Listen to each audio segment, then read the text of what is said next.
ከሆነ እስቲ ያስቡት። አላህ ሲሳይን ሊሰጠኝ ይችላል ወንድሜ፣ ግን መማር አለብኝ ትላለህ። እሺ በትምህርት ላይ ችግር የለንም። ችግሩ ያለው ግን አላህ እንዲያስተምርህ ትምህርት ያስፈልገዋል ብለህ ማመንህ ላይ ነው። አላህን ፍራ፣ ተቅዋ ይኑርህ። አላህም በቀጥታ ያስተምርሃል። አላህ አንተን ለማስተምር ትምህርት ቤት አያስፈልገውም። መርየም በመኩራብ ውስጥ በነበረች ጊዜ ምግብ ይመጣላት ነበር። ወደ ገበያ አልሄደችም፣ ክሬዲት ካርድ አልተጠቀመችም፣ ወይም ምግብ እንዲመጣላት በስልኳ አላዘዘችም። አላህ ለሚሻው ሰው ያለ ሂሳብ ይሰጣል። አብዛኛው ሰው ያለው ችግር ይሄ፣ አላህ የእነርሱን ፍላጎት ለማሟላት ሌላ ነገር የሚያስፈልገው ይመስላቸዋል። ያንተን ፍላጎት የፈጠረ ሰበቦችን ሁሉ የፈጠረ እና አንተንም የፈጠረ ጌታ እሱ ከመፍጠሩ በፊት ያልነበሩትን ነገሮች እንዴት ይፈልጋቸዋል? እንዲህ ብሎ ማሰብ እብደት ነው። ነገር ግን ዛሬ የኡማው አብዛኛው ክፍል በዚህ ውስጥ ነው ያለው። ብዙ ሰው አዎ ወንድሜ በእርግጥ አላህ ይችላል ወንድሜ፣ ግን እኮ መስራት አለብኝ ይላል። እዚህ ጋር ነው ሁለተኛው ስም የሚያስፈልገህ። ያ የአላህ ስም ማን ነው? አሰመድ። ትርጉሙም አላህ ለማንም ሆኖ ወይም ለምንም ነገር ምንም አይነት ፍላጎት የሌለው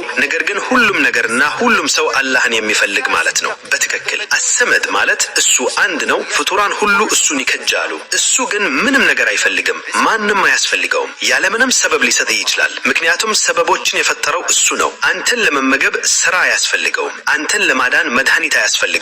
ይህን በትክክል መረዳት አለብህ። አላህ ሲሳይን ሰጪ ነው። እኔን ለመመገብ ከፍጡራኑ አንዳቸውም አያስፈልጉትም። አላህ ጥቅም ሰጪ ነው። እኔን ለመጥቀም ከፍጡራኑ አንዳቸውም አያስፈልጉትም። አላህ ጉዳት አድራሽም በእጁ ያለ ነው። ጉዳት ለማድረስም ከፍጡራኑ አንዳቸውም አያስፈልጉትም። ነገሩን በዚህ መልኩ ነው መግለጽ ያለብህ። አላህ ሁሉንም ችግሮችን መፍታት ይችላል፣ ለዚህም ምንም ፍጡር አያስፈልገውም እንላለን። አላህ ከአላህ ውጪ ሌላ ጌታ እንፈልጋለሁን? እሱ የሁሉም ነገር ጌታ ሆኖ ሳለ ይህ እንዴት ሊሆን ይችላል? ከአላህ ውጪ መጠጋት እብደት ነው። አላህ ቻሪ ነው። አሁን ተረዳን። አላህ ቃዲር ነው። ማንኛውንም ነገር ማድረግ ይችላል። ይህን ለማድረግም ምንም አይነት ፍጡራን አያስፈልጉትም። እሺ አሁንስ ምን ይደረግ ወንድሜ? አሁን መሀል ላይ ትለናል። አላህ ሁሉን ቻይ ከሆነና ፍጡራን አያስፈልጉትም ካልከን ምን አድርጋለሁ? አላህ ማድረግ እንደሚችልና ሰበብ እንደማያስፈልገው ተረድቻለሁ። ቀጣዩ እርምጃ ምንድን ነው? አሁን ለሰዎች መስራት አለብህ። በመጀመሪያ በራስህ ውስጥ ማረጋገጥ አለብህ። ከዚያም ሰዎች ከአላህ እንዴት እንደሚቀበሉ ማስተማር አለብህ። አላህ ከአንተ ጋር እንዲሆን እና ከአላህ ግምዜቶች መውሰድ ትፈልጋለህ፣ ምክንያቱም እሱ ሰበብ አያስፈልገውም። ታዲያ ከአላህ ሱብሓነሁ ወተዓላ የሚቀበለው ሂደት ምንድን ነው? ኢማንና አዕማል መልካም ስራዎች ያስፈልጉሃል እንላለን። ከአላህ ለመቀበል እሱ ቻይ እንደሆነና ማንንም እንደማይከጅ አውቀሃል። አሁን እኔ መሀል ላይ ነኝ። ፍጡራንን ከማይከጀው ከእሱ ዘንድ መውሰድ ፈልጋለሁ። እንዴት? መንገዱን አስተምረኝ። ከአላህ ግምዜቶች መውሰድ ከፈለክ ኢማን ያስፈልግሃል። አላህ ከአንተ ጋር እንዲሆን ትፈልጋለህ። የኢማን ተቃራኒ ምንድን ነው? ይህን በደንብ ያዙት። የኩፍር መንገድ ለነገሮች ዱንያ መተዘት ነው። የኢማን መንገድ ደግሞ አዕማል ስራ ነው። ቁርአን ሁሉ ስለ ኢማንና ስለ መልካም ስራ የሆነው ለምንድን ነው? መልካም ስራ ማለት ለማንኛውም ሁኔታ በኢማን ላይ ተመስርቶ ተገቢውን ምላሽ መስጠት ነው። ስለዚህ ኢማንና መልካም ስራ ሊኖርህ ይገባል። ወደ አላህ መቅረብ ትፈልጋለህ? አላህ ለሁሉም ቅርብ ነው። ነገር ግን አንተ ተጋርደሃል። ልብህ በዱንያና በፍጡራን ምስሎች ተሞልቷል። ስለዚህ እነዚህን ምስሎች አንድ ከአንድ ከልብህ ማውጣት አለብህ። አላህ ከአንተ ጋር እንዲሆን ስኬትና ደስታን ትፈልጋለህ? አላህ በቁርአኑ ያመነና መልካም ስራ የሰራ ወንድ ይሁን ወይም ሴት መልካም ህይወትን በእርግጥ እንሰጠዋለን ይላል። ስለዚህ ዋናው ነገር ኢማንና መልካም ስራ ናቸው። የኢማንና የስራ ተቃራኒ ደግሞ ንብረትና ስልጣን ናቸው። ቁርአንን ካነበባችሁ ስኬታማ ያልሆኑት ሰዎች በዱንያ ላይ የተንጠለጠሉ እና ገንዘብ ችግሮችን ይፈታል፣ ስልጣን ችግሮችን ይፈታል፣ ዝና ችግሮችን ይፈታል ብለው የሚያስቡት ናቸው። ዱባይ ሄጄ ልኖርና ብዙ ገንዘብ ላገኝ፣ ገንዘብ ካለኝ ችግሮችን ሁሉ ይፈታሉ፣ ፍላጎቶችን ሁሉ አሟላለሁ፣ ያኔ ደስተኛ ሆናለሁ ይላሉ። አላህ ግን ያለምንም ነገር ደስታን ሊሰጥህ ይችላል። አላህ ያለ ገንዘብ ፍላጎትህን ሊያሟላ ይችላል። አላህ ያለ ስራ ገንዘብ ሊሰጥህ ይችላል። አላህ ያለ ትምህርት ስራ ሊሰጥህ ይችላል። አላህ ያለ ትምህርት ቤት ሊያስተምርህ ይችላል። ይህ ነው እውነታው። ምክንያቱም ሸይጣን ሰበብ ያስፈልገናል ብለን እንድናምን አታሎናል። ስለዚህ በንግግራችን ሰበቦችን እናራቃለን። ሰበቡን ስትይዘው ሰበቡ በራሱ ምንም ማድረግ እንደማይችል እውቅ። ሰበቡ አቅም የለውም፣ ምንም የለውም። አድራጊው አላህ ብቻ ነው። ነገር ግን ያ አላህ አንተ አድራጊ ከሆነ ለምን ሰበቦችን ፈጠርክ የሚል ጥያቄ ይነሳል። ይህ ትክክለኛ ጥያቄ ነው። ሁሉንም ነገር ማድረግ የምትችል ከሆነ ለምን ሰበብ አስፈለገ? ለምን ይህ ግራ መጋባት መጣ? ሁሉንም ነገር የምታደርጊው አንቺ ከሆነ ለምን ሰበቦችን ፈጠርሽ? አላህ ሰበቦችን የፈጠረው እኛን ለመፈተን ብቻ ነው። አላህ ከእናንተ መካከል በስራ ማን የተሻለ እንደሆነ ለመፈተን ይህንን የዱንያ ህይወትና ሰበቦችን ፈጠርን ይላል። ይህንን በጥንቃቄ ስሙ። አንድ ሰው ሚሊዮን ዶላር ሊኖረው ይችላል። ነገር ግን አንዲት ዶላር እንኳን በልቡ ውስጥ የለችም። ሚሊዮን ዶላር ኖሮ ነገር ግን አንዲትም በልብህ ውስጥ ካልገባች ፈተናውን አልፈሃል። ሌላው ሰው ደግሞ አንዲትም ዶላር የለውም። ነገር ግን በልቡ ገንዘብ ቢኖረኝ ኖሮ ችግሮች ሁሉ ይፈቱ ነበር ይላል። ይህ ሰው ፈተናውን ወደቀ። ልዩነቱን አያችሁ? ይህ ነጥብ በጣም አስፈላጊ ነው። አንድ ሰው በባንክ አካውንቱ ቢሊዮን ዶላር ኖሮት ነገር ግን በልቡ ውስጥ አንዳችም ከሌለ አያስፈልገኝም አለኝ ግን ሲሳይን ሰጪው አላህ ነው ካለ እሱ ስኬታማ ነው። ሌላው ደግሞ ሳንቲም የለውም ግን በልቡ ገንዘብ ቢኖር ኖሮ እያለ ይመኛል። እኛ ለዱንያ ሰበቦች ጥላቻ የለንም። በጥንቃቄ ስሙ።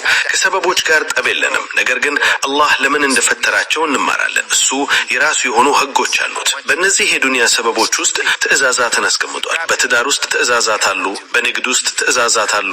በገንዘብ በምግብና በውሃ ውስጥ ትዕዛዛት አሉ። ብሉ፣ ጠጡ፣ አታባክኑ። ይህ የሆነው በሰበቦቹ ላይ እንድትደገፉ ወይም ሰበቦቹ የሆነ ነገር ያደርጋሉ ብላችሁ እንድታስቡ አይደለም። አብዛኛው ሰው አዎ ወንድሜ በእርግጥ አላህ አለ ግን መስራት አለብኝ ይህን ማድረግ አለብኝ እያለ ልቡ በሽርክ ይሞላል። እኛ ሰበቦችን አንተው። ይህንን በግልጽ እናገራለሁ። ምክንያቱም ሰዎች ይህንን ሲሰሙ በጣም ይጓጓሉ። አዎ አላህ ነው አድራጊው ምንም አያስፈልገውም ይላሉ። አዎ ግን ሰበቦችን አንተው። ሰዎችም ሰበብ እንዲተው አንጠራም። በንግግራችሁ ውስጥ ሰበቦችን መተው አለብን የሚል ነገር መኖር የለበትም። አላህ ነው አድራጊው። አዎ ግን ሰበቦችን አትተው። ምክንያቱም ሰበቦች የተፈጠሩበት የራሱ ምክንያት አለ። የኢማን ዋናው ነገር ሰበቡን ከልብ ማስወጣት እንጂ በአካል መተው አይደለም። የእስልምና ዋናው ነገር ደግሞ ያንን ሰበብ ለአላህ ብሎ መስጠት ነው። በገንዘብ መልካም ነገሮችን ማድረግ ትችላለህ። ሰጪ እጅ ቀባይ እጅ የተሻለችና በአላህ ዘንድ የተወደደች ናት። ስለዚህ አላህ በረከቱን በእነዚህ ነገሮች ውስጥ አድርጓል። ለአላህ ሰበቦች ጀርባህን ከሰጠህ እንዴት ትዕዛዛቱን ትፈጽማለህ? ነገር ግን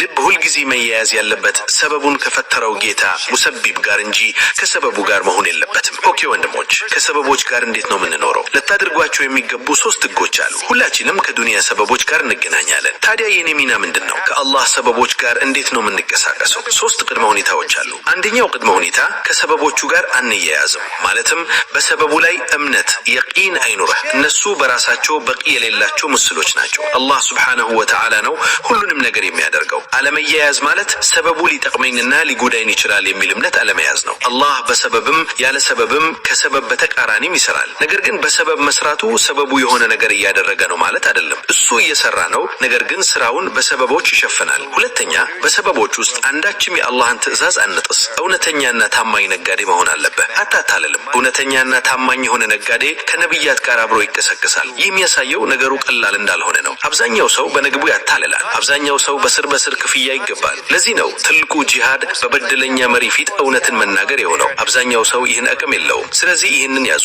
ስኬት በንግድ ውስጥ የለም። እረ እሱ ስኬታማ ንግድ አለው ይባላል። አይደለም። በሰበቡ ውስጥ የአላህን ትዕዛዝ እያጣሰ ከሆነ ስኬታማ አይደለም። ስኬታማ ንግድ ለማከናወን በሰበቡ ውስጥ የአላህን ትዕዛዝ መፈጸም አለበት። ስኬት ያለው በንግደ ውስጥ ሳይሆን በንግደ ውስጥ የአላህን ትዕዛዝ በመፈጸምህ ነው። ይህን ከተረዳህ በቃ። አንድ ሰሃቢ ነበር። ነቢዩ ሰለላሁ ዐለይሂ ወሰለም በንግድ ግንኙነት ውስጥ ገር ከሆንክ በጀነት ውስጥ ልዩ ቤት ይገነባልሃል የሚል ትርጓሜ ያለው ንግግር ሰምቶ ንግድ ይጀምራል። አንድ ሰው ከሱ የሆነ ነገር ገዝቶ ከዚያ ሊመልስለት መጣ። ግዴታ ባይኖርበት እንኳን መልሱን ተቀበለው። ይህ በንግድ ውስጥ ገርነት ነው።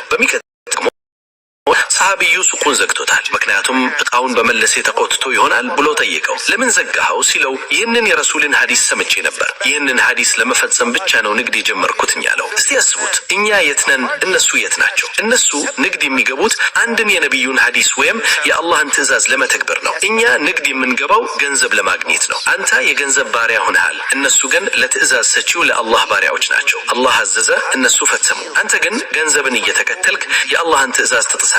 በተጨማሪም 3ኛ ነጥብ፣ አብዛኛው ሰው እዚህ ጋር ይሸነፋል። በጣም ደጋግ የሚባሉት ሰዎች እንኳን በዚህ ነጥብ ላይ ይደናቀፋሉ። 3ኛው ምንድነው? ሰበቡ ከአላህን ትዕዛዝ ጋር ሲጋጭ ለአላህ ትዕዛዝ ቅድሚያ እናደርጋለን። ሰበቡን ደግሞ እናዘጋያለን። ሰበቡ ከአላህ ትዕዛዝ ጋር ሲመጣ የአላህ ትዕዛዝ ይቀድማል። ይህንን ምሳሌ በጥንቃቄ ስሙ። አንድ አባት ልጁን ልጄ ዛሬ ሱቅ ላይ ቆይልኝ ይላል። ልጁም ሱቅ ላይ ይቆያል። አንድ ቀን ያልፋል።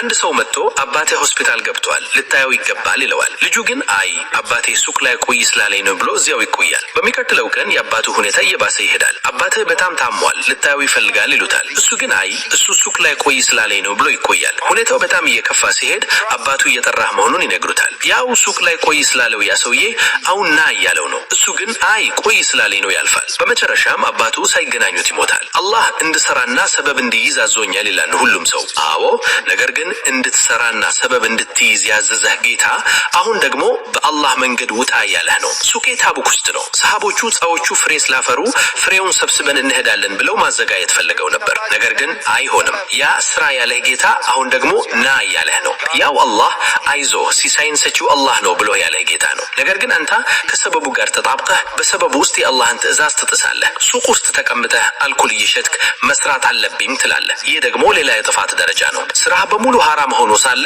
እንዴት ስራዬ አላህ ነው ትላለህ? أخي, your whole job is haram. You can't even do it. No, my job is not, but Allah, عمل عبادة. How is it عبادة?